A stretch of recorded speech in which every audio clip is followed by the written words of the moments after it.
नमस्कार दोस्तों, स्वागत है आपका आर के क्लासेस में। एनसीईआरटी थ्रू एमसीक्यू में एंशिएंट हिस्ट्री। आज हम लोग लेसन 12वां कर रहे हैं, जिसका नाम है इमारतें, चित्र तथा किताबें। इस अध्याय के बाद हमारा नई एनसीईआरटी का जो है क्लास 6 ख़त्म हो जाएगा। फिर इसके बाद पुरानी एनसीईआरटी का भी इसमें जो है क्वेश्चन दिया हुआ है, उसको भी करेंगे। इस तरह से हम लोग धीरे धीरे करके जो है इसको कंप्लीट करते जा रहे हैं। यदि इससे पहले के सभी लेसन को आपने नहीं देखा है तो उसको आप देख सकते हैं, उसका अलग से प्लेलिस्ट बना हुआ है। वीडियो को यदि आप देखते हैं तो उसको पूरा देखें, अन्यथा आप ना देखें, कोई बात नहीं। लेकिन अगर देखते हो तो पूरा देखें। बाकी इसका पीडीएफ आपको टेलीग्राम चैनल पर मिल जाएगा, जिसका लिंक डिस्क्रिप्शन में दिया हुआ है। तो चलिए शुरू करते हैं आज का अपना प्रश्न। क्या कहता है देख लीजिए। कहता है कि लगभग 1500 वर्ष पूर्व बने महरौली के लौह स्तंभ में आज तक जंग नहीं लगी है। यह अद्भुत लौह स्तंभ निम्नलिखित में से कहाँ स्थित है? तो महरौली के लौह स्तंभ में जंग नहीं लगा है और यह स्थित है दिल्ली में। ध्यान रखिएगा, कहाँ पर है? दिल्ली में। महरौली का लौह स्तंभ दिल्ली में कुतुब मीनार के परिसर में खड़ा है। इसकी ऊंचाई 7.2 मीटर और वजन 3 टन से भी ज़्यादा है। कहता है कि इस पर खुदे अभिलेख से इसके बनने के समय की जानकारी मिलती है। इसमें चंद्र नामक एक शासक का जिक्र है, जो कि संभवतः गुप्त वंश के थे, और ये चंद्रगुप्त द्वितीय के बारे में माना जाता है। तो ध्यान रखना है, महरौली स्तंभ जो है ये दिल्ली में है और इसकी ऊंचाई 7.2 मीटर है, वजन 3 टन है। इसको भी आप ध्यान में रखें। नेक्स्ट क्वेश्चन देखिए क्या है कि स्तूपों के संदर्भ में निम्नलिखित में से कौन सा कथन सही नहीं है? सही नहीं है पूछ रहा है। कहता है स्तूप का शाब्दिक अर्थ टीला होता है। आगे कहता है कि स्तूपों में सजावट के लिए रखा जाने वाला गोल धातु का डिब्बा धातु मंजूषा कहलाता है। नेक्स्ट है कि स्तूपों के चारों ओर परिक्रमा करने हेतु बना वृत्ताकार पथ प्रदक्षिणा पथ कहलाता है। और आगे कहता है कि प्रदक्षिणा पथ को रेलिंग से घेर दिया जाता है, जिसे वेदिका कहते हैं। कह रहा है इनमें से कौन सा कथन सही नहीं है? तो कथन बी जो है वो अपना सही नहीं था। बहुत अच्छा सवाल है। देखिए क्या कहता है, स्तूप का शाब्दिक अर्थ टीला होता है। स्तूप आकार में कभी गोल या कभी लंबे तो कभी बड़े या छोटे होते हैं। सभी स्तूपों में बुद्ध या उनके अनुयायियों के शरीर के अवशेष अथवा उनके द्वारा प्रयुक्त कोई चीज एक डिब्बे में रखी जाती है। इसे धातु मंजूषा कहते हैं। ध्यान रखना है आपको, धातु मंजूषा किसे कहते हैं? बुद्ध या उनके अनुयायी के शरीर का अवशेष या उनके द्वारा प्रयुक्त कोई एक चीज एक डिब्बा में रखा जाता है, जिसे धातु मंजूषा कहते हैं। आगे कहता है स्तूप प्रायः इन्हीं धातु मंजूषा के ऊपर रखी मिट्टी का एक टीला होता है। बाद में टीलों को ईंटों से ढक दिया गया। बाद के काल में उस गुंबदनुमा ढांचे को तरासे हुए पत्थरों से ढक दिया गया। अतः कथन भी गलत है, अन्य कथन सही है। आगे देखिए क्या कहता है कि वेदिका में प्रवेश द्वार बने होते थे। रेलिंग तथा तोरण प्रायः मूर्तिकला के सुंदर कलाकृतियों से सजे होते थे। उदाहरण देख लीजिए, अमरावती से प्राप्त स्तूप को सजाने के लिए शिलाओं पर चित्र उकेरे गए हैं। स्तूप निर्माण में राजा के अलावा व्यापारी, कृषक, श्रमिक ये सब भी योगदान देते थे। जैसे हाथी दांत का काम करने वाले श्रमिक के संघ ने सांची के एक अलंकृत प्रवेश द्वार तारण को बनवाने का खर्च दिया था। तो इसको भी आप ध्यान रखना है। क्वेश्चन नंबर 3 क्या है देख लेते हैं। कहता है कि पूर्व मध्यकालीन आरंभिक हिंदू मंदिरों के संदर्भ में निम्नलिखित कथनों पर विचार करें। कथन है कि मंदिरों का सबसे महत्वपूर्ण भाग मंडप होता था। फिर कहता है मंदिरों में गर्भगृह नाम की एक जगह होती थी। यह एक सभागार होता था जहाँ लोग एकत्र होते थे। फिर कहता है गर्भगृह के ऊपर काफ़ी ऊंचाई तक निर्माण किया जाता था जिसे शिखर कहते हैं। तो इसमें कह रहा है कौन सा कथन सही है। तो ध्यान रखिए केवल 3 जो है ये ही सही है। देखिए क्या कहता है, मंदिरों का सबसे महत्वपूर्ण भाग गर्भगृह होता था। ठीक है, यहाँ बोला है कि मंडप होता था। ध्यान रखिएगा सबसे महत्वपूर्ण भाग मंदिर का क्या है, गर्भगृह, जहाँ देवी देवताओं विष्णु दुर्गा आदि को रखा जाता था। अर्थात गर्भगृह में कौन रहते थे, देवी देवता, ना कि पब्लिक और सभा होती थी। कहता है इसी स्थान पर पुरोहित धार्मिक अनुष्ठान करते थे और भक्त पूजा करते थे। गर्भगृह को पवित्र स्थान दिखाने के लिए अक्सर उसके ऊपर शिखर बनाए जाते थे। उदाहरण की अगर बात करें, भीतरगांव का मंदिर, अधिकतर मंदिरों में मंडप नाम की जगह होती थी। यह एक सभागार होता था जहां लोग इकट्ठा होते थे। इसलिए इसमें जो है ऊपर के दोनों कथन गलत है। केवल कथन 3 जो है आपका सही था, जिसे कहते हैं कि गर्भगृह के ऊपर काफ़ी ऊंचाई तक निर्माण किया जाता था, जिसे कि हम लोग शिखर कहते थे। आगे कहता है आरंभिक हिंदू मंदिरों में भीतरगांव के मंदिर, महाबलीपुरम के एकाश्मक मंदिर, ऐहोल का दुर्गा मंदिर आदि बहुत प्रसिद्ध है।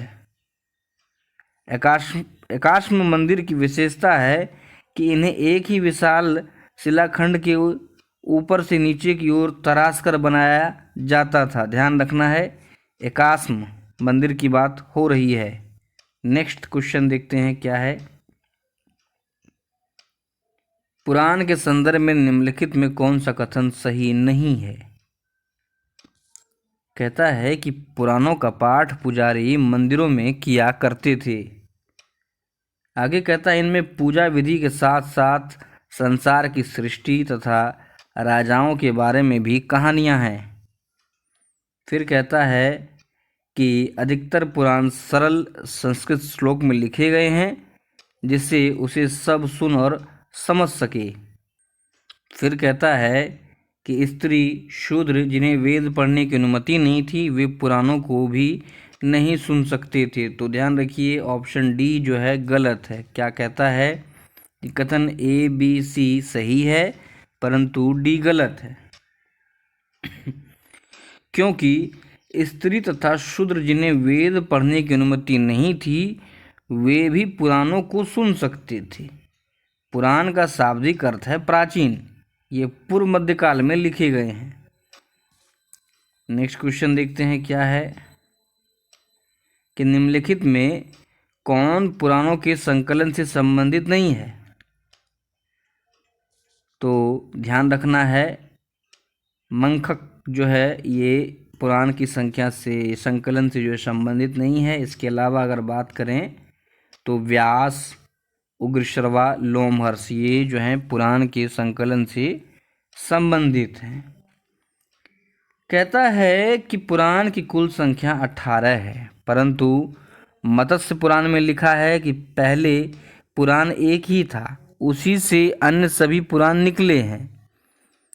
ब्राह्मण पुराण के अनुसार वेद व्यास ने पुराना संहिता का संकलन किया। विष्णु पुराण से पता चलता है कि व्यास ने अपनी पुराण संहिता अपने शिष्य लोमहर्ष को दी। उग्रश्रवा जो हैं ये लोमहर्ष के पुत्र थे। ध्यान रखना है उग्रश्रवा किसके पुत्र थे, लोमहर्ष के, और ये भी पुराणों के संकलन से जुड़े थे। बात करें मंखक की तो कश्मीर के एक संस्कृत महाकवि थे। श्री कंठचरित महाकाव्य तथा मंखकोश इनकी रचना है। तो ध्यान रखना है मंखक के बारे में सवाल आपसे पूछ सकता है कि श्री कंठचरित महाकाव्य के रचयिता कौन है, मंखक। सवाल आपसे पूछ सकते हैं कि मंखक जो संस्कृत के महाकवि थे इनका संबंध जो है किस क्षेत्र से था, कश्मीर से। ध्यान रखना है। आगे कहता है कि पुराणों के संकलनकर्ताओं में से एक व्यास द्वारा ही महाभारत का संकलन किया गया था। महाभारत का लेखन कार्य 1500 वर्ष पूर्व किया गया था, ध्यान रखना है। नेक्स्ट क्वेश्चन देखिए क्या है कि आर्यभट्टियम के लेखक आर्यभट्ट निम्नलिखित में से किससे संबंधित हैं? ज्योतिष से हैं, खगोल से हैं, गणित से हैं। आसान सवाल है तो ध्यान रखिए। ये आर्यभट्ट जो हैं ये गणितज्ञ, खगोल शास्त्री जो है, और गणितज्ञ, खगोल शास्त्री और ज्योतिष तीनों में इनकी जो है निपुणता थी, ज्योतिष, गणित और खगोल में। क्या कहता है देख लीजिए कि गणितज्ञ तथा खगोल शास्त्री आर्यभट्ट ने संस्कृत में आर्यभट्टियम नामक पुस्तक लिखी। ये एक महान ज्योतिषविद भी थे। उन्होंने अपनी पुस्तक में लिखा है कि दिन और रात पृथ्वी के अपनी धुरी पर चक्कर काटने की वजह से होता है। उन्होंने ग्रहण के बारे में भी वैज्ञानिक तर्क दिया।